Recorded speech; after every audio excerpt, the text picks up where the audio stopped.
I have the great good fortune on this January 15th, 2021 of talking to Mr. Douglas Murray, the author of The Madness of Crowds, Gender, Race, and Identity. Douglas and I met a couple of years ago and got along quite remarkably well. I think we did Douglas was gracious enough to mediate a discussion that I had with Sam Harris in what was the Olympic Stadium in London, if I remember correctly. And we've talked a little bit since then, but it's been a couple of years, eh? So I've just been reviewing The Madness of Crowds this week again. I read it when it first came out, but I was looking at it again. I'm looking forward to discussing a whole variety of things with you, some associated with the book and some not. But let's start with the book, at least some of the themes of the book, if you don't mind. You started by talking about the collapse of grand narratives. And that's a theme that's very interesting to me. And I have a hypothesis that I'd like to run by you and see what you think.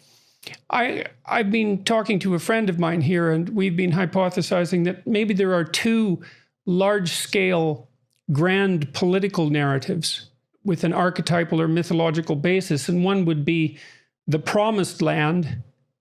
So that would be the bright future that we're all headed to. And different versions of that would be put forth by the right and the left, but what the hook is that something better awaits us, and there are certain strategies that we could use to attain that. And if that fails, then we have something like the infidel, which is us versus them. And so one of the things that struck me when I was reading your book was that it isn't obvious that we have a promised land narrative that's functional in the West anymore. Partly, I think, perversely, because things have improved so much on the material front that it's not really even obvious how we could extend our mastery of the material world to produce a better future. You know, we've plucked all the low-hanging fruit.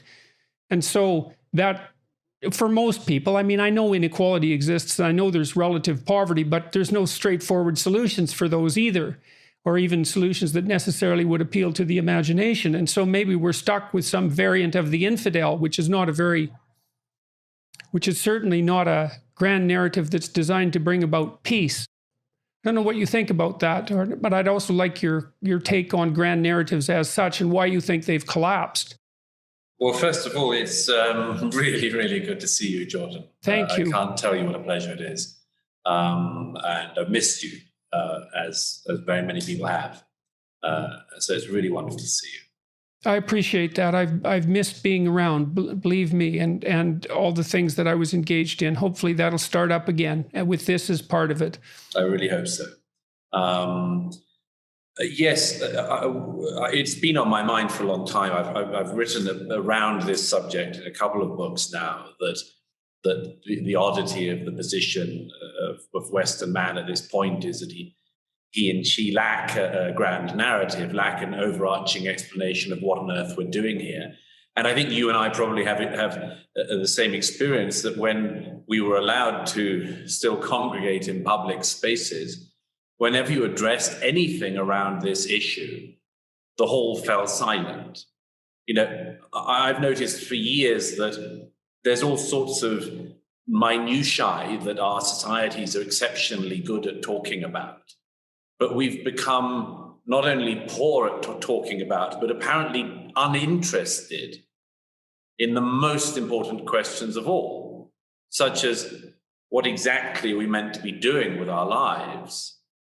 What are we meant to be doing with our time? We all know we've got a finite amount of time, so how should we occupy that time well? And yeah, well, it's funny because I would say in the past, to some degree, that question was answered for us by deprivation. You know, Absolutely. It was obvious what we were lacking. And so when it's obvious what you're lacking, when you're hungry, when you're truly hungry, there's no question about what you should do. You should eat. And if you're freezing and if you're overheated and all of those things, the desirable future manifests itself automatically in front of you. And in Absolutely. Some sense, we've been deprived of deprivation and are suffering from an enemy of prosperity. Yes, and I think for some people a form of boredom, and yes, and too much time on their hands, and much more. There are different ways of circling around the same answer to the problem. But it's been very striking to me for a long time that, particularly in political terms, the left has been really quite interested in this gap. It's recognized the size of it and has sought to fill it. In recent years, as I say at the beginning of The Madness of Crowds, the most obvious way of filling it is with the horrible, dysfunctional and retributive replacement religion, which is identity politics, intersectionalism, and all of this. As I point out, it's in some ways a curiosity, perhaps also an inevitability, that, let's say, the respectable right at any rate, has been pretty uninterested in answering these questions and hasn't even nodded to their absence. The right has, in our lifetimes, been very interested in issues of economics, and that's, of course, crucial, as you alluded to earlier. I mean, if the economics are going well, a lot of other things go well as well. When they go bad, absolutely everything goes bad. So in some ways, it's understandable that the right has been interested in economic questions, but it has left as I say, I repeat, the sort of respectable bit of the right has basically left identity and meaning questions to say, well, find the meaning of things where you will. If you come across it, great, we couldn't be happier for you, but doesn't seek to address these questions. Well, maybe it's partly because the collapse of religious belief hasn't been as thorough on the right as it has been on the left. And so there's still more people who are oriented in the conservative direction who have at least some vestiges of their traditional religious belief. But, yes. Well, and I would say too, though, that it isn't the left that's been concerned with questions of identity precisely. I would say more, this is definitely the case in the United States. I think it's true in Britain and Canada too, that it's the radical left, because the moderate left, I have a friend in LA who's been working on messaging for the Democratic Party. He's been doing that pro bono as part of an independent group of Hollywood writers who've produced about $1 billion worth of advertisements. They've been attempting to craft a centrist Democrat message. And it's quite difficult because, and the reason they've been doing that is because the radical left has a narrative, and regardless of what you might think about it, it has motivating power. And in the absence of any other narrative, it tends to dominate. And the problem with generating a centrist narrative is that it tends to be incremental. And incremental narratives tend not to have much persuasive power. And so you might say that what's happened is that there's still a subset of people for whom, for one reason or another, and that might be race or gender or sexual identity or any of those things, any minority status that would bring about it a felt sense of alienation, that the narrative is clear, which is to either restructure society so that alienation disappears, or to, that is the narrative, is to restructure society so that alienation disappears. Yes. And even though that may not be a narrative that works for everyone, the fact that nobody can construct one that's more compelling leaves a terrible void in the middle. And it isn't obvious at all how that can be solved. Yes. Well, by the way, also we get back to one of the problems that always exists for people on the right, or certainly for small c conservatives, which is that they always end up fighting the next battle they're going to lose, precisely because of this phenomenon, that the left and the radical left advances ideas the right doesn't know, conservatives don't know how to defend things such as precedent, tradition, just doing things the way you've always done them and recognizing that there's a virtue in that. It isn't that easy to sell a story that's things are pretty damn good, and try not to do anything stupid to muck it up. And the reason for that is that there's no real direction in it. And that's especially true for people who aren't fully ensconced within the society and feeling that they have an integral role to play. So it doesn't work conservatism doesn't work for felt outsiders. Yes, it looks, among other things, self-satisfied. I think it's one of the reasons why a certain type of radical young person rejects a conservative narrative, because they say it only works if things are going well for you. I mean, I would dispute that, but it's a tendency people have. The other issue, though, on this is that conservatives, in general, it's part of the conservative mind, are resentful of and distrustful of people coming along with grand narratives. This is obviously a Burkean insight, why Burke takes the view he does of the events in France, and writes about in the Reflections. It's the most common trend throughout conservative thought, is a suspicion of thought, a suspicion of thinking and of philosophy and of grand ideas, precisely because of an innate recognition that such ideas can go so very badly wrong. But it leaves, and I've always thought that this is it's mainly seen as a disadvantage of conservatism. In fact, of course, it can be a very distinct advantage. But it only works as an advantage if things are going very badly wrong in whatever the utopian grand narrative project is that's being proposed. It's only when everything goes badly wrong with the utopianism that people realize the virtues of the conservative system. It's only after the French Revolution, when you've got the famines because you've killed all the people who know what to do. It's only after the Russian Revolution, when everyone's starving because the Bolsheviks don't know how to do the most basic things in food production, that people start to realize the virtue of the kind of conservatism that I'm describing. But until that moment of total collapse, utopian radical left is always going to be at a distinct advantage. It's got a sexier product to sell. Well, the other problem is, of course, and this has to do, I think, with the way people are wired biologically with regards to their emotional responses, is that if everything is going well, everything that's going well is invisible. Yes. Because we habituate to anything that's predictable. And we're very sensitive to threat. So even when many things are going well, we're going to pay attention to those things that aren't, and we're not going to pay attention to everything that is working to maintain, say, this amazing infrastructure around us, which a conservative would say, well, it's very unlikely that this degree of stability and wealth can exist, let alone be maintained, and we should be very careful with it. But it's hard to keep the impulse going for that narrative, because that isn't how we work emotionally. Partly because it's not efficient to constantly be grateful for things that are predictable. It takes too much mental energy. Now, that doesn't mean that the grand narrative that's put forth by the left, and you talk about this particularly in terms of, let's say, identity politics and intersectionality. Identity politics seems to be predicated on the idea that certain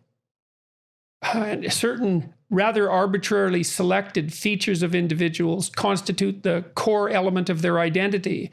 I've never been sure exactly why it's those, it's the particular elements that are concentrated on race, sexuality, gender, sexual proclivity, say, why those tend to be the hallmark. And maybe it's because do you think it's reasonable to posit that it's because the leftists look at groups that have in fact experienced some degree of prejudice or alienation in the past, and then make whatever it was that produced the alienation the central characteristic of their identity? Yes, and well, there's that, and there's also the other one, which is the illusion that you can do very much about it. I mean, in our age, and obviously there are the issues I write about in Madness of Crowds, the presumption seems to be, and the selection seems to be something around the idea of there's something you can do about it. Now, by the way, this is a very confused narrative, because it both says that there are, as I say in the book, there are hardware issues and software issues, and it pretends that the software issues are hardware and the hardware issues can be software, and it doesn't really know what to do. For instance, it says that sexuality is definitely hardware, whereas sex is software. That just doesn't run as a simultaneous program. And it says, well, we don't really know what race is. and it gets into a hell of a lot of trouble and dodges it on race. It says that the only thing people are legitimately born into as an identity is being trans. And so all of this is incredibly messily ill thought out. But I have wondered whether it has something to do with this thing of you can do something about it. Because if you selected height, which is obviously one of the other ones you could do, which has a profound impact on people's lives. Yes, or attractiveness. Yes, there's just at some point you have to come across the thing that there's nothing you can do about it. And I would have thought that the age would be grown up enough, or could be grown up enough, to recognize that that is the issue on a set of identity questions as well. That, you know, when a famous pop star says, as he did recently, that he'd like to be a mummy by the age of 35, the age treats him as the people do in Monty Python's Life of Brian, and say, well, where's the fetus going to gestate? In a bucket? In a box? In other words, the age wouldn't simply keep saying, oh, yes, that's possible, that's plausible. So it's deeply confused, and trying to analyze it is in some way adding confusion to it. I'm simply struck by the fact that there are a number of very major issues that occur in people's lives that are ducked by the age. I don't know why they've ducked them, other than, and this is the best approximation I can do, is that they've chosen the ones they've chosen because that they know that they will cause maximal annoyance to conservatives, that they have the best chance of breaking down some of the most reliable structures that we still have in our society, and that they baffle and confound people. It could be simpler than that, though, and maybe less, in some sense, less conspiratorial, is that the identity politics coalesces around any group where there's a sufficient number of people with at least one thing in common who do in fact feel alienated and resentful about the general culture for valid and invalid reasons. And so it's a crapshoot in some sense. It doesn't matter if there's consistency in category structure across the different categories of identity politics. All that it matters is that enough people will coalesce around each term. And yes, I think that's reasonable because many, many terms have been generated, like ageism, for example, although we haven't seen much of of identity politics emerge around age. Absolutely. But that's probably because it didn't coalesce. You know, you could think about it as a Darwinian process in some sense, is that there's 100 terms of alienation and 10 of them generate enough social attention to become viable sociological and political phenomena. And they continue to breed, but that's because they breed whenever there's enough people to garner enough attention. Now, the problem I have with that, and this is something else I wanted to talk to you about in detail, is that, because I've been thinking about this for a long time, is the notion of identity that lurks at the bottom of this. Because I think part of the problem with the identity politics grand narrative is that partly because of its incoherence, it doesn't offer anything that looks like a real solution.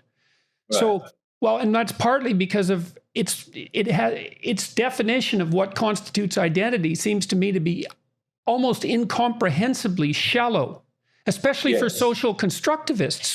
So the idea, I don't think I'm parodying this. The central idea seems to be that identity is something that you define yourself. And it's a consequence of your lived experience. And so no one has any right to state anything about your identity other than you, because they don't have access to your own subjective experiences. And look, I wouldn't want to make the claim that there's nothing in that, because there is a domain of subjective experience that's unique. And like pain, for example, and there's no doubt that it's real and that it's vital and important. But the problem with that seems to me to be is that identity isn't only a consequence of your subjective experience. In fact, it's not even a label for your subjective experience. Identity seems to me to be a handbag of tools that you employ to make your way in the natural and social world. So it's more like a pragmatic, it's something more pragmatic. It's like the role you might play if you were playing a game with other people. And you can pick your role. You can pick your role, but it has to be part of the game. And that means that people have to accept you as a player, and that there are certain functions that you have to undertake when you fulfill that role. And that's actually beneficial to you, right? Because partly what you want from an identity is a set of guidelines for how it is that you should act in the world. And the problem with a lot of these newer categories, and I think trans is a good example of that, is that even if the category was accepted as valid on the grounds of its proposed validity, which is the felt sense of being a man if you're a woman or being a woman if you're a man, it isn't obvious what that buys you. You know, and I just interviewed Abigail Schreier, who wrote Irreversible Damage, and she talks about some of the consequences. Now, obviously, her book is quite controversial. In fact, I was terrified to even talk to her, to be honest. She's a very brave person, and I've had a fair bit of that beat out of me, I'm afraid. But it isn't obvious. It's obvious that adopting the identity of trans and then pursuing that down the medical alteration route carries with it some vicious consequences. Oh, yeah. Yeah. So let's talk about identity. Yes, I agree. It does. It provides you. It provides you with a path. That's one thing that I've noticed. I noticed when I was interviewing various trans people for the Madness of Crowds. I noticed that it provides a path of what you're going to do. And this was one of the things I noticed sort of early about that question, was it seemed to be an explanation of a kind. For instance, you feel slightly alien in the world. It will be solved in this manner, and there's a place you can go. And, well, all of us at some level, and some people throughout their lives, feel great disjunction with the world that we find ourselves in. It isn't at all clear to me that there is any answer whatsoever to that. No, it's a permanent existential problem, right? Yes. That's man against society, essentially. And we're all crushed and formed by society to our detriment and to our benefit. Yes, and not just what society does to us, but our experience of life with or without society, to the extent that we can study man outside of society. It's what Kierkegaard and others keep going around, what it is that we cannot know, what it is we intuit about our condition in the world, which we still can find no way of expressing or finding our way to. There are great mysteries about ourselves which we intuit and we cannot answer. And obviously it's what philosophy continually returns to. It's what religion attempts to answer. These are the deep questions of humankind. It's why all of this constantly crosses against, it goes across, for instance, aesthetics. Because our senses, our late friend Roger Scruton often described better than anyone, our sense of beauty is so important because it gives us a sense of that thing we know and we know we cannot approach, something which is telling us something from a realm which we know we cannot access or can never access fully. These are central aspects of being a human being. And one of them, as I say, is the sense which exists in all our lives at some point, and for some people semi-permanently, that the world is totally unknowable to them, and therefore they are highly vulnerable to anything that comes along and says, this is the answer. And I noticed... Well, you point out in your book, this is something quite interesting that supports this line of reasoning, which is you talk about the stripping of a particular identity from someone if they evince the wrong political platform. Yes. So Peter Thiel, for example, can't be gay because he's a Republican, and Kanye West can't be black because he came out in favor of Trump. And that does argue the fact that occurs, that stripping of the identity occurs, does indicate that the identity has a function and a purpose, right? Yes. So it's a way of being. It has a platform. It has a party manifesto. It's something to sign up to. Yeah, and in the absence of nothing, or in the absence of anything else, it might be better than nothing. Absolutely. Now the question is how tenable it is, and the fundamental flaw that I see in identity politics is that even though it's predicated on the idea, at least it's simultaneously predicated on the idea that that identity is a social construct and that it's a felt sense, and it can't be both of those. And it is in fact a social construct with biological root. The fact that it's a social construct means that it's something that is by necessity negotiated with others, not imposed upon them by fiat. And it has to be negotiated with others because otherwise they won't play with you. This is one of the reasons why, to an extent, I think I say somewhere in the book that trying to find the exact methodology of the prevailing ideology of our era is to a great extent like trying to find meaning in the entrails of a chicken. And we do just keep coming across the same set of unexplainable, inexplicable, contradictory, self-contradictory, ill-thought-out ideas.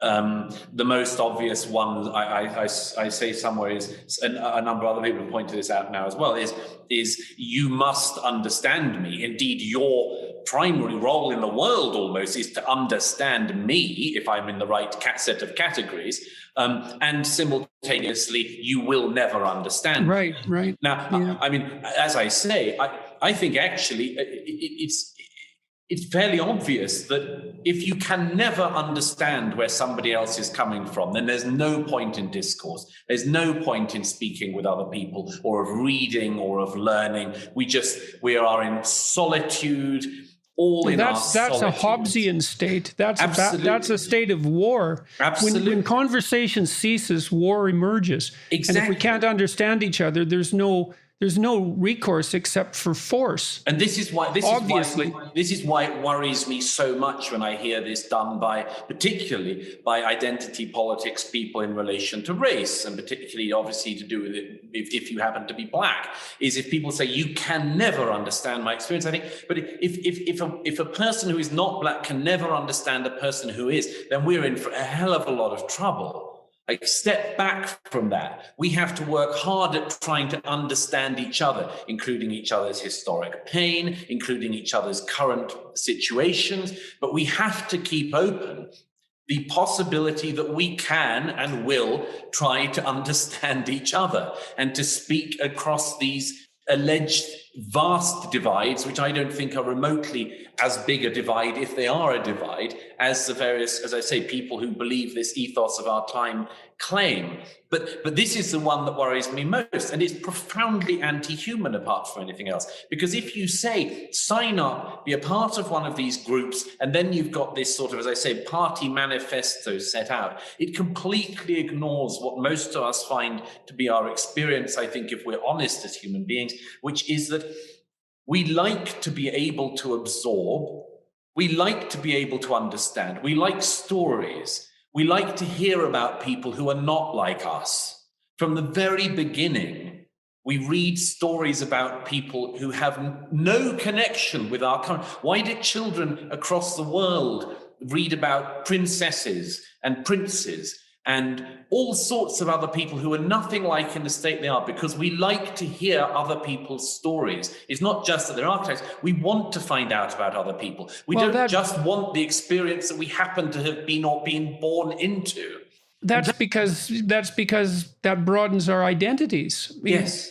It gives us more tools to use in the world, and we're obviously very good at that. And it is a matter of throwing your hands up in despair if you say that that's impossible. It's difficult. I mean, we're each a solitude in some sense for multiple reasons, for maybe multiple intersectional reasons for that matter. Yes. But that doesn't mean that communication is impossible or that it should be foregone unless you want the alternative. And the alternative is conflict. Combat. Yes. If I can't understand you, you're nothing like me. And there's no way that we can negotiate any peaceful way to occupy the same space. That's right. And so maybe that's the catastrophe you're after, but it's not an optimal outcome. No. And it's one of the reasons why my ears have been particularly pricked in recent years by a certain retributive, rebarbative, deliberately callous discussion of certain groups of people, certain types of voters, and much more. A gleeful, willful desire not to even bother to try to understand their pain, which is, of course, as far as I can see it, nothing more than an expression of assumed, generally, vengeance. Well, that brings us to another. Okay, so let's dive into that a bit. Obviously, at least to some degree, you're referring to what happened in the United States with regards to Trump voters, and that's basically half the population. Yeah. Well, let's start there, because that's a good rat's nest to try to investigate. So, what I see and have seen happening in the West, but particularly in the United States in recent years, is the beginnings of something that resembles an out-of-control positive feedback loop. And yes, a positive feedback loop, you know this, but I'll just outline it quickly. A positive feedback loop occurs when the inputs of a system and the outputs are the same.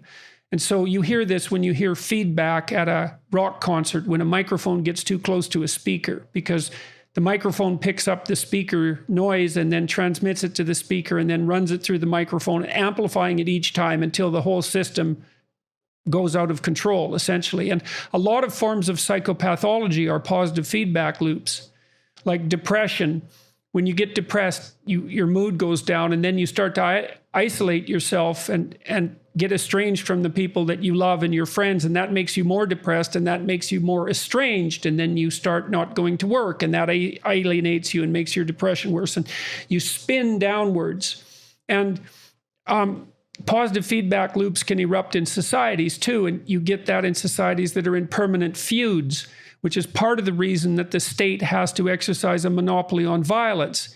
It's to stop vengeful retribution from spiraling out of control. It's a real danger. And what I see happening right now is that the right and the left are engaged in a process of positive feedback, where one hits the other and the other hits back slightly harder. And then, well, I don't have to belabor the point. And I think that if you're temperamentally inclined to be on the right, you point to the left and you say, well, they started it. And if you're temperamentally inclined to be on the left, you point to the right and say, well, they started it. And yes, and here's how they're contributing to it. And you can point to innumerable examples. And where it all started is a rather arbitrary choice on your part. The question for me is how to dampen it down. And conservatives have a real problem at the moment, I believe, because of what happened with Trump in recent weeks. And so let me tell you what I understand, and you tell me what you think. Okay. I mean, I regarded Trump as a reaction to Clinton, essentially, and to her playing identity politics. And I believed that Trump didn't win so much as Hillary lost. And she lost because a sizable proportion of her base, the working class white males, basically, who were traditionally Democrat, when push came to shove, choosing between her and Trump, chose Trump, mostly as an up yours to the Democrats. And so I don't see Trump's a symptom, although he's also a causal agent. Now, unfortunately, what's occurred in the last couple of weeks has made things unbelievably complicated, because it does look like Trump went down the rabbit hole of the stolen election narrative and has caused a substantial amount of grief and misery as a consequence of that. And so I'd like your opinion about all that, and then we can discuss what might be done about that from the conservative perspective, or indeed, period. Yes. I broadly speaking, agree with what you just said. I was in the States for a month and a bit more before the election, traveling around covering it. And I hadn't been to the US for a couple of years, as it happened. I travel a lot, as you know, in normal times. But I hadn't been to the US for a couple of years. And I was horrified by the fact that just normal discourse seemed to be impossible across political divides. All dinner tables erupted in exactly the fashion that you would expect. Everyone's stuck in their own positive feedback loops. But you did this first, but your side did that. And as you say, you could start from anywhere, but that was the nature of it. But there was something else, by the way, which was, I mean, my fairest estimation of the critique that the left has of the right is that they hate the right for allowing Trump to happen. And that isn't such a bad reason to dislike the right at the moment. How did you allow this man out? How did you allow him to win? That seemed to be their criticism. And there is a criticism to make of the American right over that. I think it could have been a hell of a lot worse, but it's a reasonable criticism for the right to contend with. The problem is... Well, the right has to contend with the potential power of a kind of mindless populism, just as the left has to contend with the constant potential to be swamped by intellectual-like ideology. And yes. So if the left tends to go out of control in an intellectual direction, an ideological intellectual direction, and a lot of that is explicit in the identity politics ideology that's paramount now, and maybe it was explicit in the form of Marxism earlier. The right can easily respond to that with a pronounced implicit anti-intellectualism. Sure. And I think that's exactly what Trump represented. I mean, it's funny because he was a kind of elite. Obviously, he comes from a wealthy background, but he wasn't markedly part of the insider intellectual elite. And he was able to express the frustration of the common person, so to speak, with the idiocy of the intellectuals in the manner that he acted, essentially, and in whom he had contempt for, I suppose. And you could blame that on the stupidity of the people who voted for Trump, but you could equally point to the red flag that was being waved in front of their face by the identity politics types. And again, that's another place where a positive feedback loop can easily become instantiated. The issue is how to dampen this down. One of the other things I noticed was that, of course, on the right, there was a certain type of voter on the right in America who didn't just make peace with Trump, which was something that you could do. I wrote about this a number of times. You could say, well, these are the things he did which are reasonable, or, you know, we're in power, so we should try to make sure that we exercise it well and have whatever impact we can to improve the administration. There was something else going on, which was people recognizing that Trump hurt their opponents, you know, that he was a low tool to get back at the left. Now, I've heard that everywhere over recent years. You know, that like they've... Yeah, definitely. There was an element of vengefulness. Yeah, exactly. It was up yours. So the left have kept producing people who've been provoking us and prodding us. And we on the right in America keep producing sort of, you know, third presses of the Bush family or various other dynastic politics that corrupts America. We keep producing them that, and we're just not giving anyone of equal vengefulness, lowness, a willingness to just hit people nastily if they come. Trump was willing to do a lot of that stuff, if not all of it.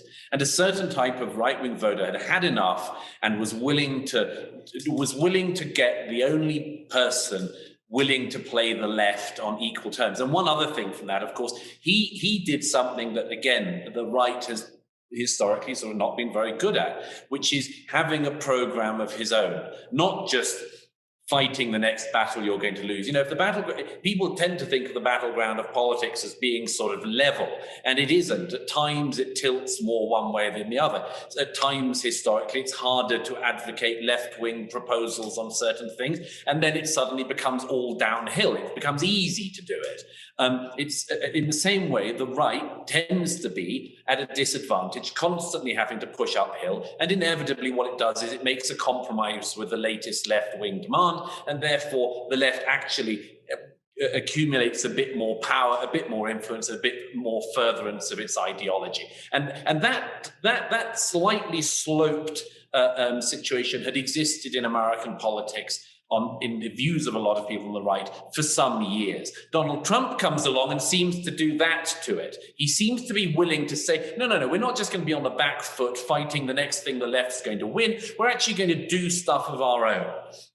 And that is a dynamic that had been missing in American politics. And I think to that extent, a certain type of right-wing voter was willing not just to make peace with Trump, but actually willing to give him the benefit of the doubt, and indeed to allow him to use the tools of government.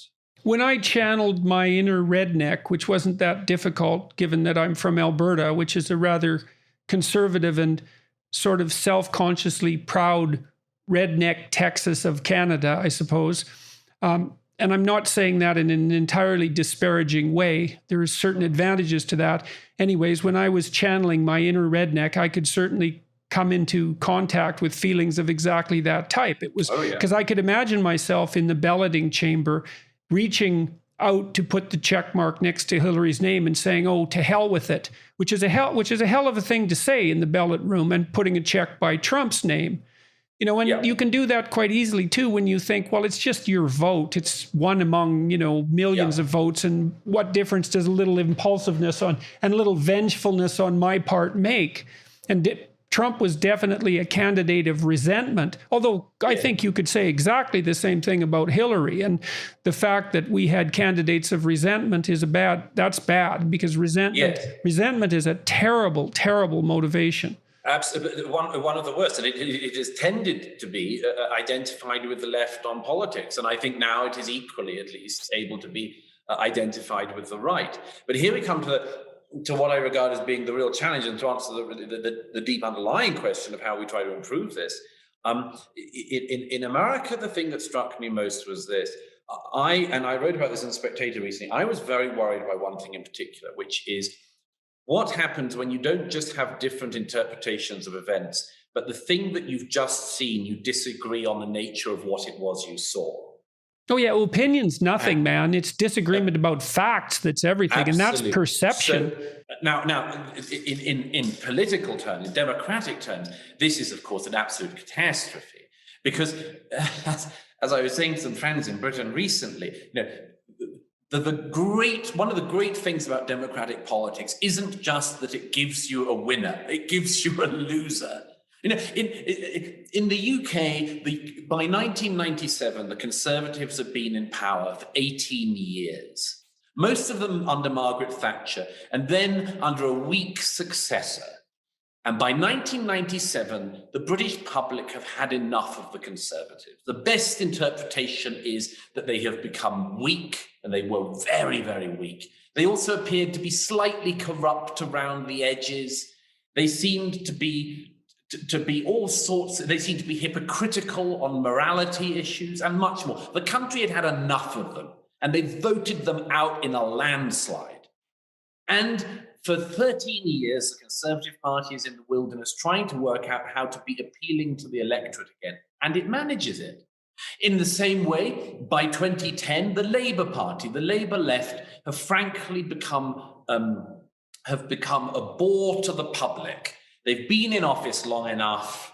We've got the successor to Tony Blair, just like we had a successor to Margaret Thatcher. We're on the weak and falling apart, slightly, I don't use the word in a real sense, but a sort of corrupted part of the political system. It's late in the day, and the public vote the Conservatives back into office, albeit only in a coalition at first. But the important thing about this is, what does the party do in the interim? In the case of the UK, the left, after it loses the 2010 election, goes slightly further to the left, and then crazily far to the left. And then last year, in 2020, the British public, in its genius, totally rejects the far left-wing politics of Jeremy Corbyn. And now the Labour Party is in the process of trying to make itself electable again and coming into the centre. Why do I give this, for most of your viewers, obscure lesson in the last few decades of British politics? Because the most important thing, in a way, was not who won, but who lost and what they did when they knew they'd lost. Yes. And yes. as you know, psychologically, this is one of the most important lessons.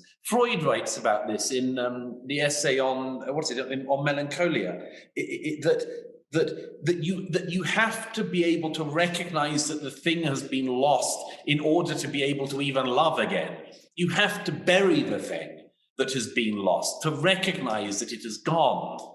And what I am horrified by in American politics is the fact that that mourning process is not allowed to occur. They cannot bury the dead. They cannot grieve for the loss because they don't think they lost. You know, and again, I don't want to make... There's a technical problem there too, which is that the margin of victory wasn't much greater than the margin of error. You know, and that's been a problem for multiple elections now, right? 4 elections in a row. It's been too close to call. And, you know, there is always a certain amount of corruption in any electoral process. Maybe it's 0.5% or 0.25% in a pristine system.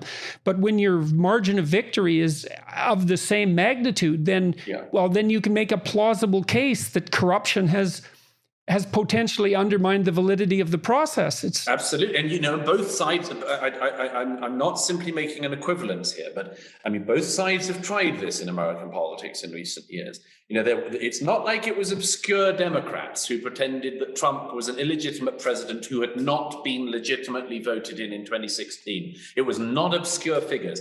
It was the woman who was defeated by him at the ballot box, who was among the people who played with the idea. First of all, we had that the Russians had actually manipulated the ballot machines. Remember that? You know, they all walk back from it now, that they were, or they pretend they didn't do it, but they were literally pretending and claiming that the Russians had managed to get access to the voting machines in America in 2016. And then they sort of slowly stepped it back, and they had that the Russians had sort of financed stuff, and then it was Russian bots. But for 4 years, the Democrats played with that. Trump then, totally reprehensibly, takes that even further and says that the election results can't be accepted, and he won't even leave office, is the first reaction, which obviously is playing with the most dangerous elements of the democratic process. And so you know, 9 out of 10 Trump voters now still say they believe he won the election. In terms of healing this, the first thing I can come up with on this, the most basic thing, is that Joe Biden, after coming into office, has to make sure this never happens again. How does that happen? I'm not an American. I can only make, as it were, friendly suggestions. I would just make sure that the next president makes sure this can never happen again. That there is some bipartisan, non-partisan way in which they agree who wins the election next time round. And that 4 years from now, whoever wins, hypothetically, that's what the Electoral College was supposed to be doing. Absolutely. And I suppose it did perform that function, but was still, I do think, again, it's a problem of margin of error, a technical problem of margin of error. You know, you can't expect anything other than for there to be questions about the validity of an election when it's that close. It's going to happen. Well, you know, you can have these questions, but as long as you respect the outcome, I mean, you can have very close elections and still accept them. Yes. I mean, in 1997, there was a Conservative seat which I think was lost by 9 votes. And they got recount after recount, and eventually, actually, there was a re-vote, and the Conservatives lost by about 20,000 votes because the voters were so fed up with the Conservatives making them vote again. Now, but the point is that it was very close, but it would have been respected. It isn't just the closeness of the elections in America. Although I agree, it's obviously no. Well, I'm certainly not trying to justify it either. I'm just saying that this eventuality is much more likely under those circumstances. Absolutely, but this process that they're now stuck in of just not agreeing on what they just saw is lethal. So okay, so let's talk about that for a minute too, because this brings up another technical issue, and because you opened the can of worms by stating that people now don't have differences of opinion about the facts; they have different facts. Yes, and the question is, in part, how is it under normal circumstances that people do see the same facts but then have different opinions? It means there's a very deep consensus on top of which there's relatively trivial dispute. That's a much better situation. But part of the way that people do that is by using, look at it this way. You have 5 senses, each of which depend on a very different physiological mechanism. And that's because you can see things that aren't there, and you can hear things that aren't there, and you can touch things that aren't there, but you can't see, hear, and touch things that aren't there. Yeah. So you use this multidimensional process of triangulating. You actually use pentangulating, I suppose, with your 5 senses, and you determine what's real. But even that's not enough. Yeah. Then what we do is we seek consensus. We say, okay, well, here's what the phenomenon appears to be to me. What do you see? And then if you see it and someone else sees it, and this would especially be good if we didn't share the same opinions, but we could agree on what we saw, then we think it's real. Now, the technical problem is now, no matter what you believe, you can find a like-minded group that's discussing this avidly to confirm your confirmation bias. And what that means, and I'm seeing this happening, I can't believe how rapidly it's happening. I'm seeing people degenerate into a conspiratorial paranoia. And I'm seeing it in family members and in friends and as well as manifesting itself in broader society. And it's really, I think we're driving ourselves insane with the net. Yes, I absolutely agree. I'm very, very worried about where we are. And I'm, in political terms, I mean, it's obviously deeper, but in political terms, I'm worried about it because I think the right is about to go off in America like the left in America has gone off. Well, that was a likely outcome 5 years ago. It looked to me like that was why I was concerned back in 2016 that things were starting to degenerate and that the left would wake up the sleeping right, the radicals on the far end of the spectrum who prefer action to words, let's say, by a large margin, and who are truly dangerous. I could see them being prodded into awakeness, and it was a very frightening thing. It still is a very frightening thing. I mean, one of the things I've thought about a lot in recent years about this is, of course, is not just that there's that possibility of the two sides fighting it against each other, but there ends up being no place to trust each other. This seems to me, in my conversations with people of different political types, what I notice is that there is the most important thing, if you're actually going to solve a problem, and you know better than anyone how much the political talk, shall we say, is actually not set up to solve problems. It's set up for a performative thing. It's set up for people to just play their part and read the script. And almost none of our political discussion is actually problem-solving oriented. Almost none of it. But when you do get close to solving a problem, it exists, and it exists. The possibility only exists if the other person is able to be trusted by you not to pull some funny stuff when you're not looking. And I was thinking about this recently. I was thinking about this recently when I was in America, and I was talking at one point with Brett Weinstein on his podcast. And you know, I completely, Brett is from a very different political tradition from me. We have very different instincts on an awful lot of things, and a lot of very similar instincts. But when I talk with Brett about problems like, I know we talked about poverty and homelessness and things, I completely trust him.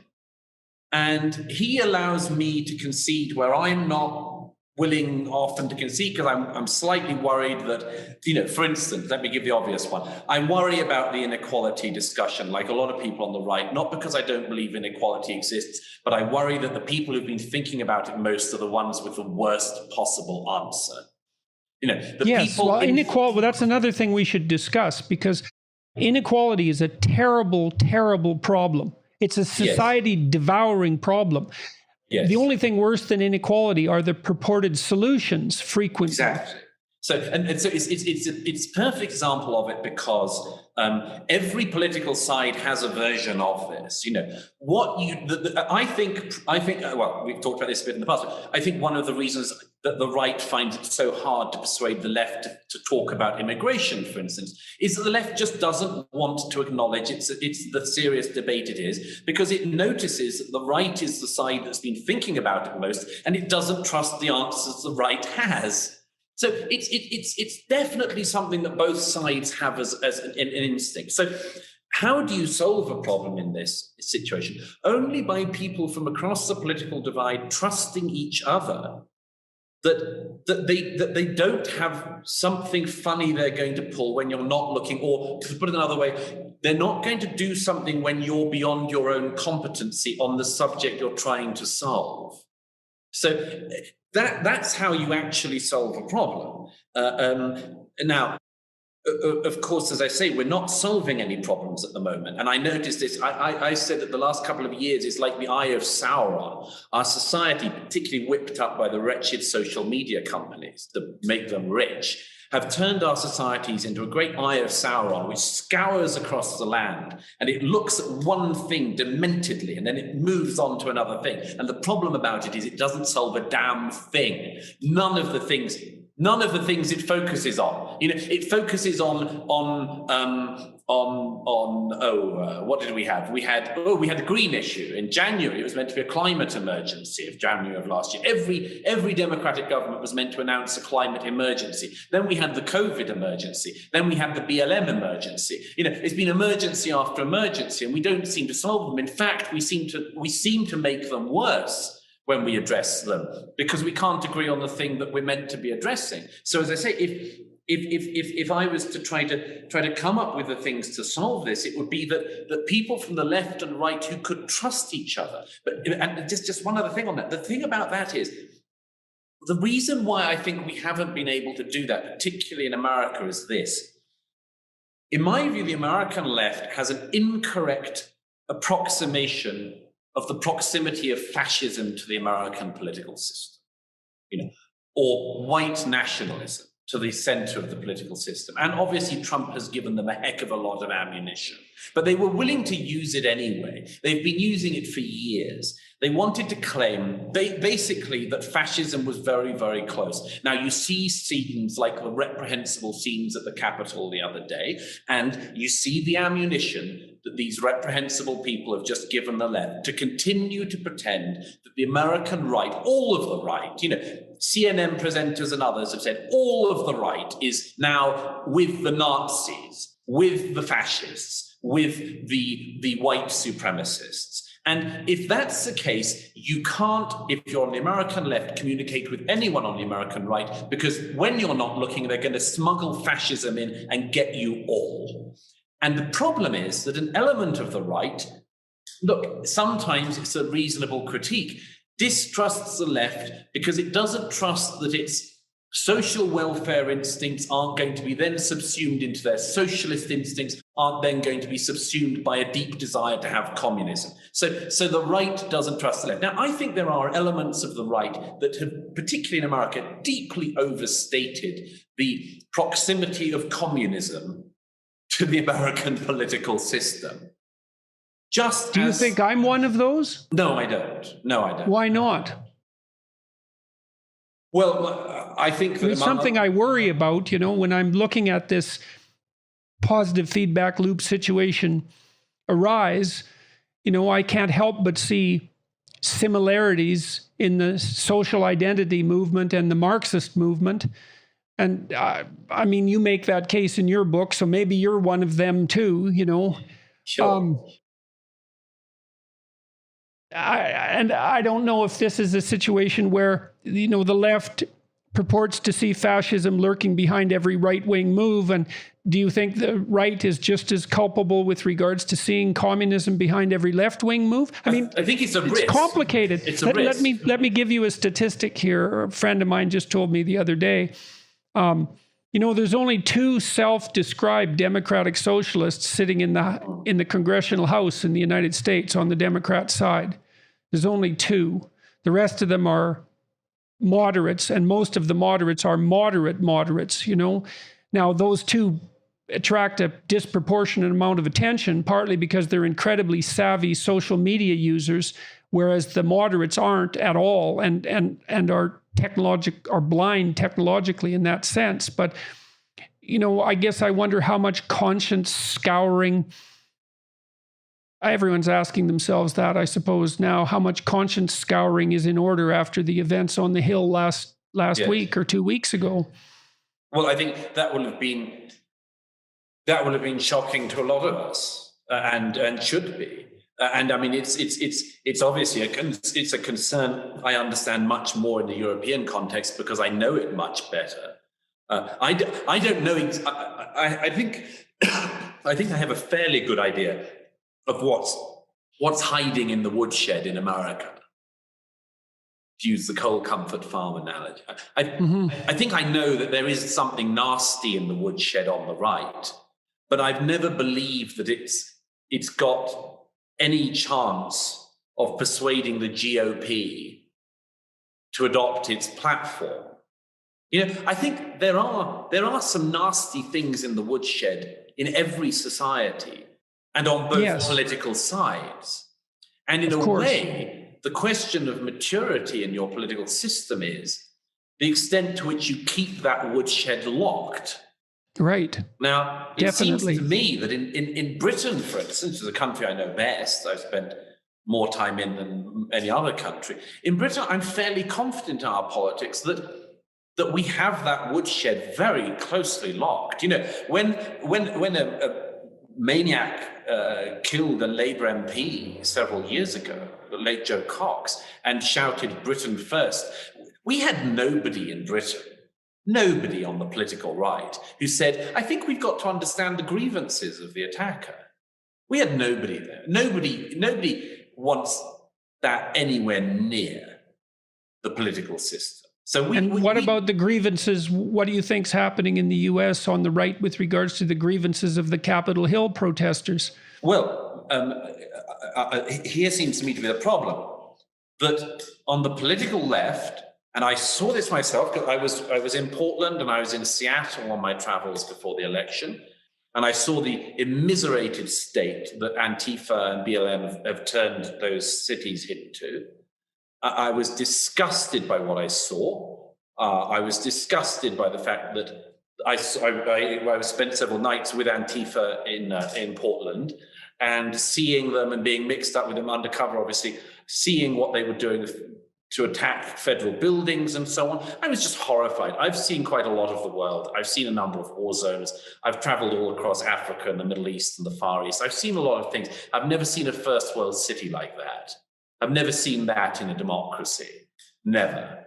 And it's horrific. And I was horrified, what's more, by the fact that my left-wing friends, with noble exceptions like Brett, who I mentioned earlier, my left-wing friends in America didn't want to hear about it or even concede that I'd seen with my own eyes what I'd seen, because they just feared that if you concede that's happening, then you allow Trump in.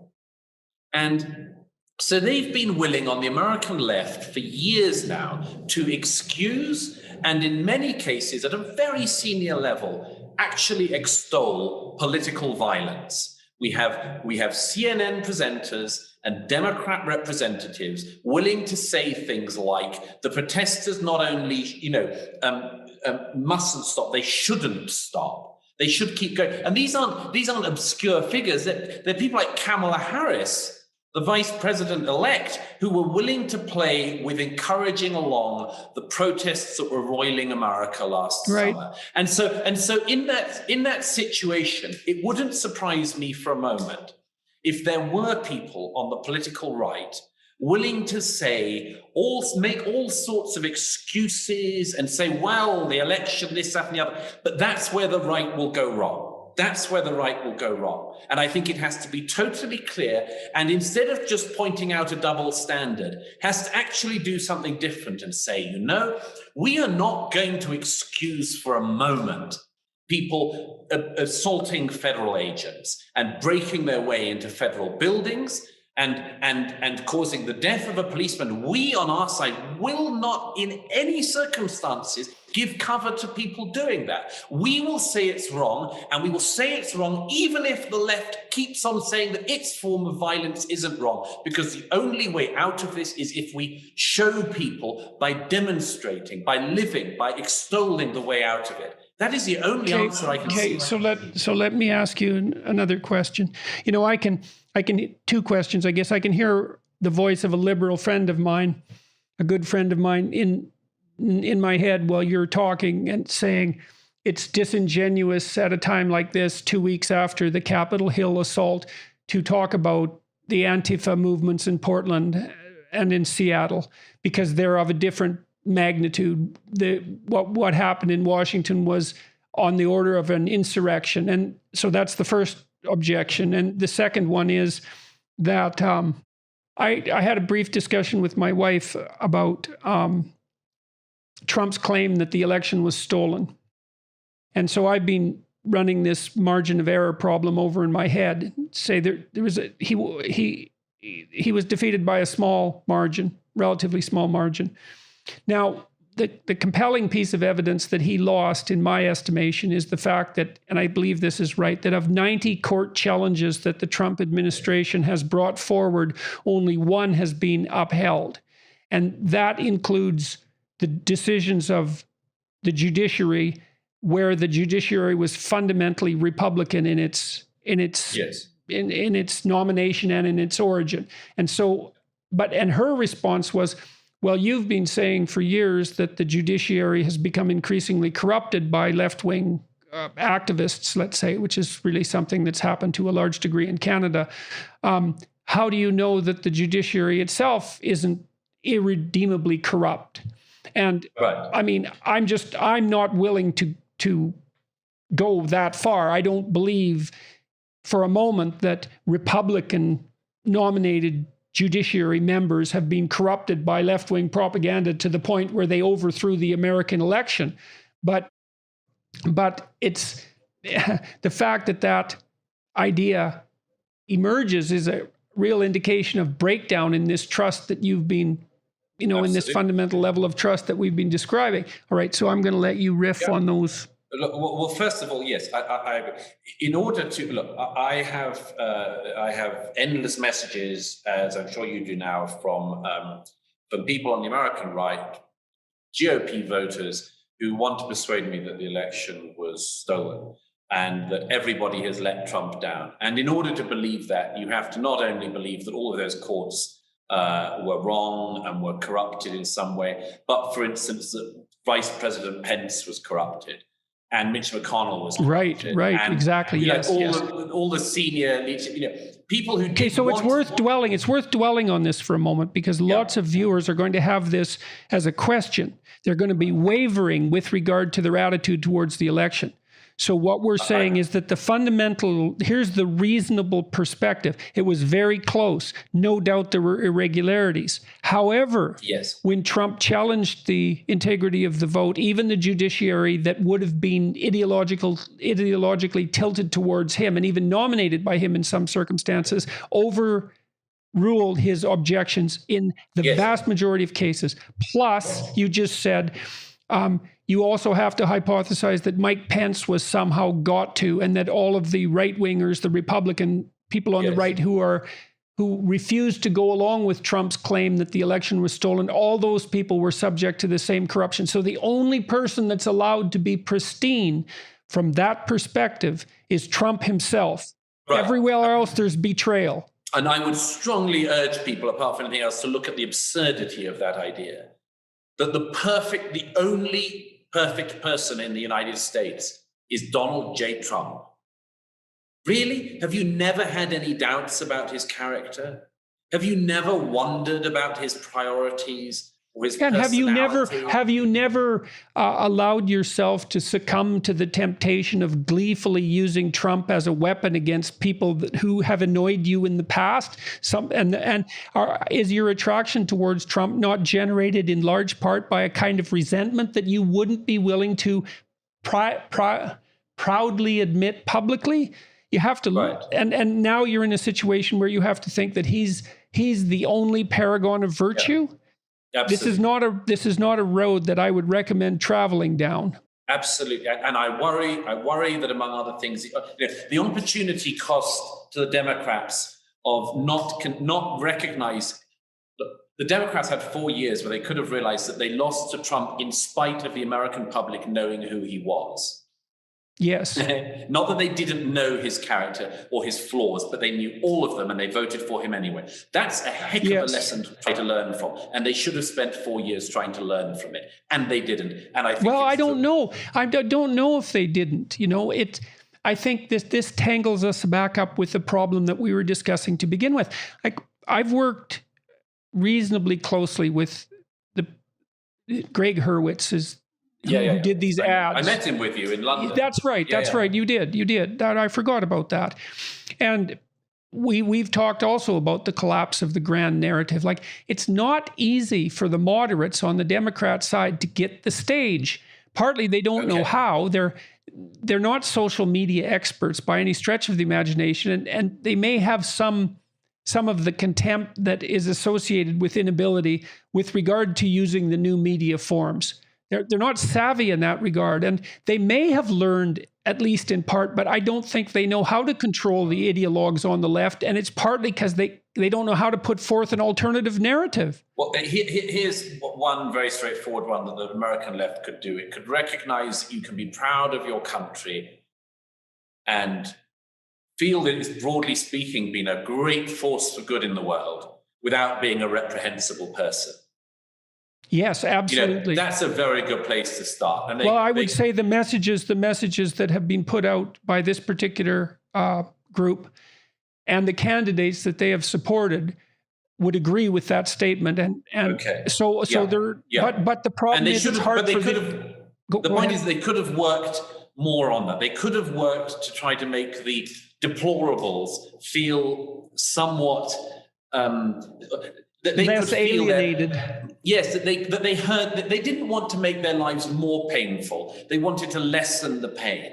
That could have been achieved. But the point is that now there's the risk of the same opportunity cost on the American right, that they're going to spend 4 years with this obsession over the election that's just passed, that a massive amount of attention of voters and of thinkers and of outlets and of money and much more is going to be dedicated, first of all, to this attempt to prove that everyone other than the Trump family let America down in the last few months. And secondly, that, of course, it's going to continue to be caught up with the Trump train, and that he will haunt not just American politics, but specifically Republican politics. Okay, so let's talk about this impeachment move then. So my sense is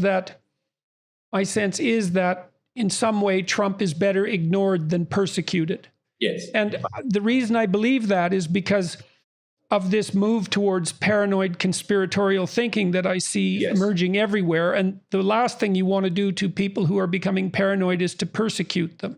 And absolutely, for the Democrats if the Democrats are going to prosecute Trump, I shouldn't say persecute, not in that context anyways. If they're going to prosecute Trump, they need to figure out how to detach the prosecution of Trump from the persecution of people who voted for him. Yes. Right? That's a very tricky thing to do. And so I think it would be better to let him go with a whimper than to let him go with a bang. Well, here's one way, by the way. I mean, I know when I was writing about the BLM protests last summer, by the way, I mean, I make a suggestion here, by the way, the American media is much, much more corrupted than the British media. You know, we still have a much wider variety of platforms in the UK, and they allow people a wider and better array of opinion than the American media, which is almost totally sunk. Not completely, but almost totally. In Britain, we don't have quite the same problem. Why do I say that? Because no editor of mine would allow me to claim that everyone who went on a BLM march looted. No editor of mine would allow me to write that.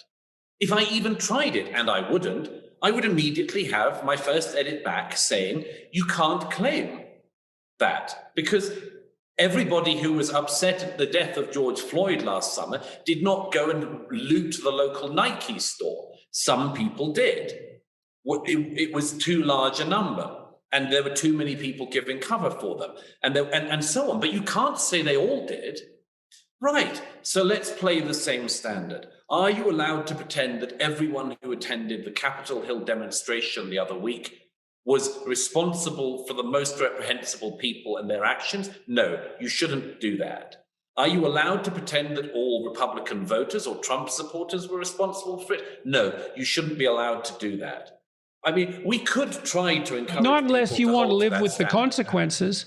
Absolutely. We could try to hold people to that standard. It's a perfectly reasonable. It would have been journalism 101 in America until a few years ago. It's only, as I say, because of the totally corrupted nature of the American media that it's possible for that to happen. By the way, can I just give a quick, as it were, parenthesis on that? I was just writing a piece yesterday about Andy No and his forthcoming book, Unmasked, which I blurbed, and is now the #1 best-selling book on Amazon, happily. But I read one of the reports on again, I don't get stuck on the Antifa thing, because the left-wing, the Democrat friend in your head will be saying he's talking about Antifa again. I want to get us off as soon as possible. But just to point to an example of the corruption of the American media. The American media reporting on the Antifa protests outside the bookstore in Portland and other places, trying to force them not to stock Andy's book. The reports on that said things like, and these weren't unusual or fringe publications, but ABC and other networks said things like, Andy No, who claimed to have been assaulted and hospitalized by Antifa in 2019. I said, what is this claimed to be? Either the journalist in question was hospitalized or he was not. It's not hard to find that out. It's not hard to satisfy it so that you accurately represent to your readers what happened one day in 2019. You don't need to do these things that signal that you don't agree with the interpretation of the individual in question, which you believe might be attributed to you if you accurately report the facts. It's in these little slippages that the American media has gone so badly wrong. And as a result, the American political debate has helped to go so badly wrong. So let me offer something that might be an analog to that, maybe. And this might also be viewed by listeners or viewers as concentrating on rearranging the deck chairs when the ship is sinking. But in any case, last week, the Biden-Harris organization put out a tweet with a little video, and it was Joseph Biden discussing what he was going to do to small business owners that had been decimated by this terrible pandemic. And then he listed all the identity politics groups that would be preferentially treated. Now, I watched that and I thought that was a big mistake. He could have, because he's at the height of his ability to set his own agenda and not to pander to the radicals on the left. If he can't do it right now, he's never going to be able to do it. Yeah. He should have said, people have been devastated by this pandemic. Small business owners, we're going to do everything we can to help them, starting with those who have been affected the most, which is a perfectly reasonable place to start. But he had to list Asians, Latinos, women, people of color. He may not have listed that particular category, certainly blacks. And it seemed to me to be completely superfluous And, Yes. and one of those small slips of the sort that you're describing that lead Yes. to this positive feedback loop. Exactly. I saw that video as well. I was horrified. I thought, if you're the incoming president, you won the election, you have the most important opportunity now to help heal America, and you're pulling this. Well, and you also have something obvious to do in front of you. All Biden has to do, there's nothing he has to do except immunize the population as fast as possible. Like he's got the clearest mandate of any president that I can remember, because the problem is self-evident. It's like the pandemic is terrible. It's killing people and it's driving them crazy. Well, that's absolutely. I mean, we should get on that, because this is one of my other big fears, that the era of the pandemic, it's the worst possible time to have an overarching conspiracy narrative introduced to the system by the American president. I mean, the outgoing American president. It's a very bad time. That's for sure. Donald J. Trump must know this. It's one of the fears that conservatives always had about him, was that he was going to pull some crap like this at the end. You know, it was one of the reasons why a lot of good people wouldn't join the administration, why they wanted to keep a million miles away from him. And this is a very, very dangerous and reprehensible thing for him to have done in recent weeks. Yes, well, you can see his essential narcissism manifest itself. Absolutely. And like, it seems to me quite likely that that 75% of Trump believes what he's saying. Can't conceive of the fact that he lost the election. And I mean, maybe that's not relevant, although I think I'm always trying to understand him from a psychological perspective. Sure. But I think his narcissism is so great that he's willing to risk. It appears that he's willing to risk everything in order to maintain his belief in victory. Yes, including the Republic and including all conservative voters, and yes, and more importantly, the Republic. I think it's completely reprehensible, and I know there will be people watching who support Trump and will be furious with this. I still think it's very, very important. Well, look, we already walked through why supporting Trump at the moment is something that needs to be rethought. Absolutely. And then I want to get back to that just for one moment. Look, the problem is that if you want to maintain your support for Trump under the current conditions, that you're going to make yourself a lot more politically radical than you were last week, because you have to swallow so much more than you did 2 weeks ago, say, or 3 weeks ago. You have to believe that absolutely every institution in American life is totally corrupted, and that the only uncorrupted thing is Donald J. Trump and his immediate Right, and family. both of those, like each of those things is not true, and the combination of them is even less true. Yes. So it's very, very important that people realize that Donald Trump was in a society that was very close already to conflagration. And he started playing with the matchbox in a very dangerous way from the moment of the evening of the election, when he said that he thought he'd won it already. And his insistence that he has won it still to this moment is a deeply corrupting influence on all of American politics.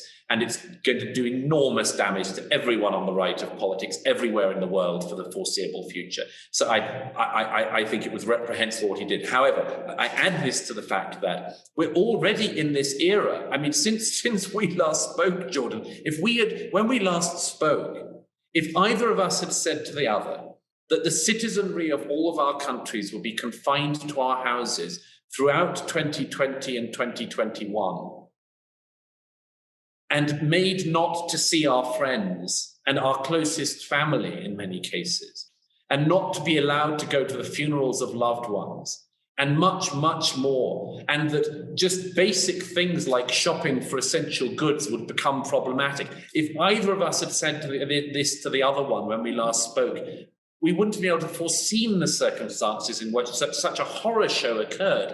We've been in the middle of this horror show. We're still in it in our respective countries. And so again, we already have a very dangerous situation occurring where we are all even more in our solitudes than the social media systems have already made us, We've already lost almost all of our remaining social antennae. We don't have the ability to feel exactly what it is in a normal situation, like down the pub or talking with friends in a normal situation over a cup of coffee. We've lost all of that in the last 8 months. So it's a very bad idea. There's nowhere that isn't a catastrophe. And so Yes. it's very easy to believe that there's catastrophe everywhere, even where there isn't. Because and in this situation, our most important duty, it seems to me, is to hold on as much as we can in this very, very choppy time and not fall into conspiratorial thinking or vengefulness or excuse of violence or resentment. Resentment, legitimization of extra political or non-political means, and much more. That's our job. We could point out, that the Democrats are making a conservative argument with regards to the election. They're saying, look, the institutions worked. Therefore, we're the valid government. But before they can make the claim that they're the valid government, they have to accept the claim that the institutions worked. And the conservatives shouldn't object to that, because the conservatives believe that the institutions are valid. And so it's up to everyone right now to maintain their faith in the validity of the institutions and to not overreact, and to remember that we've all been driven half out of our minds, or maybe more, by this enforced isolation and the fear that the pandemic has produced, and that's also opened the door to a political catastrophe on the heels of the biological catastrophe. Yes. Everyone needs to breathe deeply and wait for the damn vaccination. It's only going to be a few more months before, with any luck, before this is brought under control. We don't want to burn down the ship just before it gets into port. This is one of the reasons why, you get criticism for making this point, and largely at the moment from an increasingly conspiratorially inclined right. But I don't believe that the last year is simply some kind of prelude for democratic governments, coincidentally across the entire world, to fundamentally reprogram our species or something like that. I don't see it. I think there's all sorts of criticism. I think that we've made the economy too secondary in a discussion on the public health, for my taste. But again, if we had a mature political discussion in any of our countries, it would have involved, as you know, I've discussed this before in Aristotelian terms, to do with immigration, but I can do the same thing in relation to the pandemic, which is you have competing virtues of equal or almost equal seriousness. You have the public health and you have the economy. And for a time in all of our societies, we over-prioritized the public health perhaps and under-prioritized the economy. And if you don't have an economy, then at some point you don't have a public health system or anything like it. And you end up in a situation of a country where the poor and dispossessed are much more likely to just die. And so what we're doing is sacrificing long-term public health for short-term gains on the hospital front. And that's actually not surprising. Like, I've thanked my lucky stars many times in the last year that I'm not in a position to be making those decisions, because it must be hell. Absolutely. And we need to all step back and think, look, we might get lucky. There's a dozen vaccines that are making their way to market, and many that have already arrived. And a few months is a hell of a long time when you're living through it, but not very long time when you think about it in retrospect. And so if we're smart, we're going to ride this out. And here's an example of where the whole thing can both be mended and can go awry. One thing I've tried to alert some people to in the last year has been, are we sure that, for instance, it's worth our GDPs crashing and our state borrowing soaring in this fashion for this virus? The answer might be yes. But if it's yes, then you have to be pretty sure that nothing like it's going to happen again. And I'm not at all sure of that. I'm not at all sure that, among other things, because the country that gave us this virus is led by a communist regime that has done everything it can to cover over how the virus came about. And so here's one of the risks we have in the era we're going into. The question of how to make sure that nothing like this ever happens again is likely to be subsumed and forgotten about, among other things, because a lot of energy is going to be expended by people in fruitless and conspiratorial pursuits, which will include conspiratorial pursuits against everyone in government in their respective countries. And we will lose the opportunity, for instance, to hold the CCP to account, or to make sure that they don't give us another virus like this in a couple of years' time, because we also know from this last year that we live in societies which are dominated by risk aversion and are highly litigious. I mean, many of the firms that will not come back because they were in fear that one employee might get the virus if they returned too early to the office and then sue their employer. For instance, all of these they're not the deepest problems in a society, but they're, in terms of the technocracy of a society, they are very serious problems and need addressing. I worry that we're going to address none of this because of energies expended in fruitless directions. And I wonder if we can't just somehow, again, come across ways to solve problems. And that can be done by trust being built across political divides. Well, that's a big part of this, is that I would say if one piece of advice is to understand what you're sacrificing by continuing to support Trump under these conditions, another piece of advice would be to risk trust. Yes. At the present time. Yes. We've been through, in the West, we've been through crises of various sorts in the past and managed them quite successfully, all things considered. And you could point to the pandemic response and look at all the things that have been positive about it. The biggest of those being the dozen or so vaccines or more that are in the pipeline and that have been produced with unbelievable speed and apparent utility. And I'm praying that that's the case, knowing full well that, vaccinating 100 million people with a relatively unproven chemical is a dangerous enterprise. But I'm praying that it goes well. And I'm praying as well that trust, I've been thinking increasingly, I wrote about this in my book that's coming out in March, about trust as a form of courage, right? Rather than, because naive trust is useless, and anybody who's been hit is no longer naive and so maybe no longer trusting, but you can replace that with a trust that's born out of courage. And if you manifest trust, even across a political divide, you call to the best in the person across that divide by saying, look, I'm willing to trust you, knowing full well that you're as big a snake as me. So that's what we need at the moment, and I'm hoping Biden well. He has a great burden, and I hope that he can be pragmatic and concentrate on the real problems and help us put.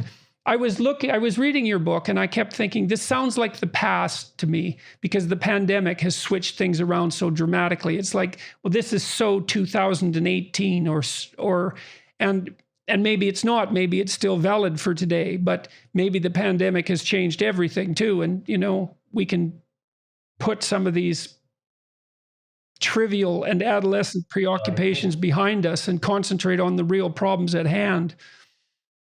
So some people listening will have heard me say this before, but when the pandemic first struck in 2020, I was under for a moment, I thought a lot of things, like all of us. One of my thoughts, secondary thought, was, at least that'll see off all the identity politics nonsense. I thought, well, no one's going to have much time for playing gender games if we're all going to lose a significant swathe of our loved ones.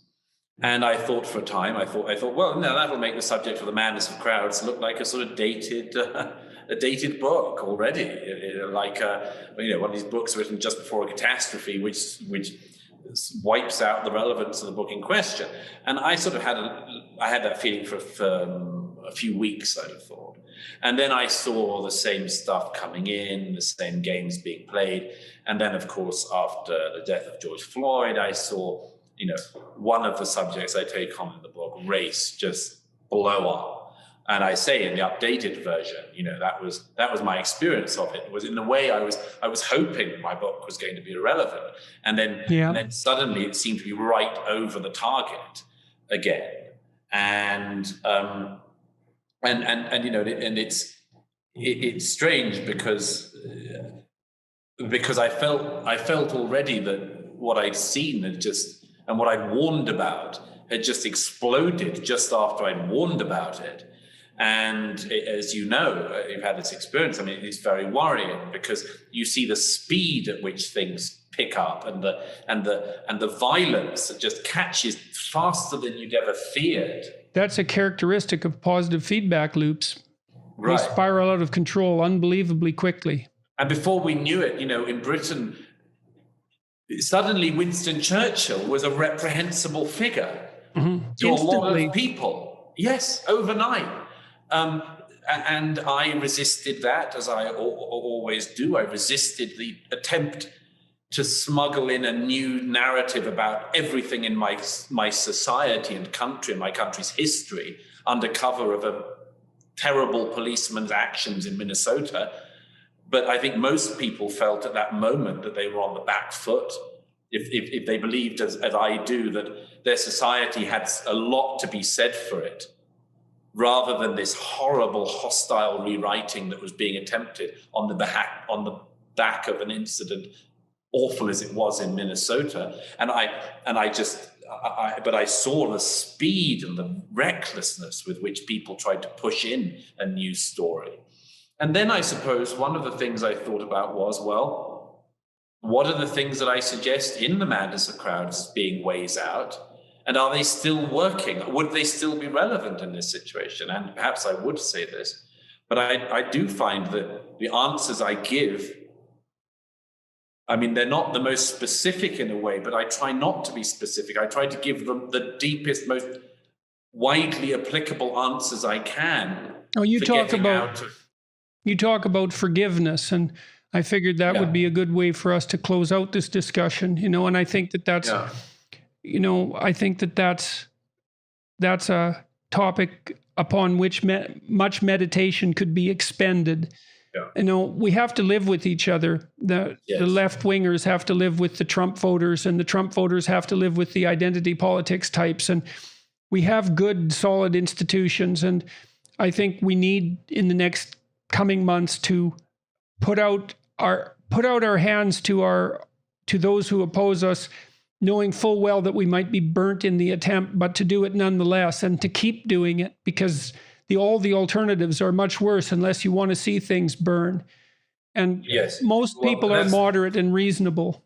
Yes, and will feel deep embarrassment at some point if they allow their own political side to run to its extremes. They will, I think this about, I don't want to get stuck on him again, but I'll go very quickly. I think this about what has happened in recent weeks on the Republican right.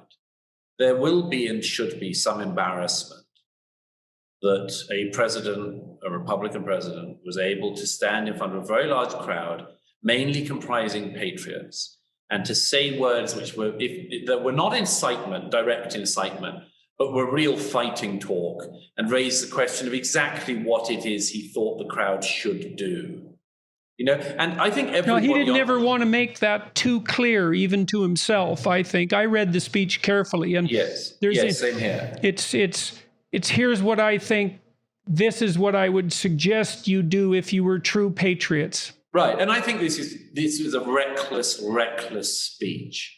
And I think that people should have the decency on any and all political sides to say that recklessness, you don't have to go all the way to incitement, but reckless speech you've got to be careful with, and you've got to try to limit it, and you've got to try to call it out where you can, and not just enjoy it, because at some point it will lead to something which will humiliate you and humiliate your side, and much, much more. It will make you feel shame. And you want to try to avoid that. So in The Madness of Crowds, one of the things, as you say, I refer to is this, and I write a chapter on, is the importance of forgiveness. And it's quite easy when you're caught up, as you well know, when you're caught up in the sort of day-to-day fights that are going on and the endless information and new examples and new lows that are always being hit. It's quite easy to lose sight of the deep underlying answers to some of our present traumas.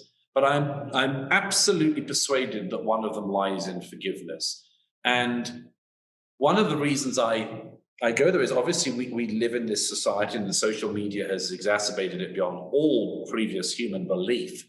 We live in societies which are very eager to demonstrate us and them instincts. Without having to leave your bed. You know, you can shame somebody, you can try to destroy them, you can do your bit to pick up on something somebody said or once said and go for them and pummel them and destroy them and every future they've got.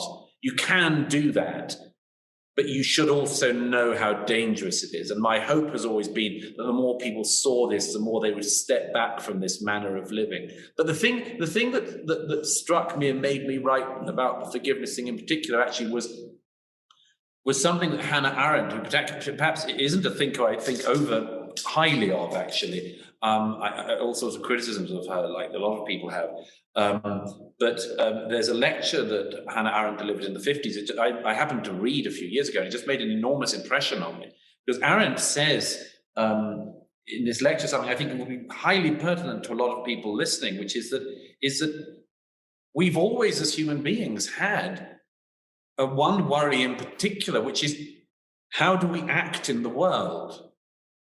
How do we act in the world? How do we put one's foot in front of the other?